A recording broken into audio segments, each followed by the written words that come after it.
தேர்தல் ஆரம்பித்த நேரத்தில் அங்கே ராமவரம் தோட்டத்தில் புரட்சியாளர் துப்பாக்கியார் எம்ஆர் ராதான்னு சுட்டுவிட்டு அது பெரிய பிறடி ஆகி பிறகு ராயப்பேட்டா மருத்துவமனையிலேருந்து ஜென்ரல் ஹாஸ்பிட்டலில் வந்து அவர் அட்மிட் பண்ணார்.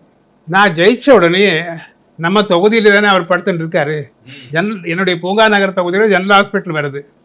வெற்றி காரணமாக இருந்த நிற்க வச்ச அண்ணாவையும் ராஜாஜி பார்த்து மூன்றாவது முதல்ல நான் ஹாஸ்பிட்டலுக்கு போய் புரட்சி தலைவரை பார்த்து வணங்கினேன். நீங்கள் நம்ம தொகுதியிலே படுத்துக்கிட்டு இருக்கீங்க, உங்களால் தான் ஒரு வகையில் நான் வெற்றி பெற்றேன். மாவு கட்டு போட்டிருக்கக்கூடிய அந்த ஃபோட்டோ லட்சக்கணக்கான போஸ்டர்கள்.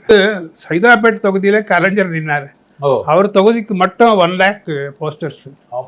சைதாப்பேட் தொகுதிக்கு மட்டும் கலைஞருக்கு அது கொடுத்தார்.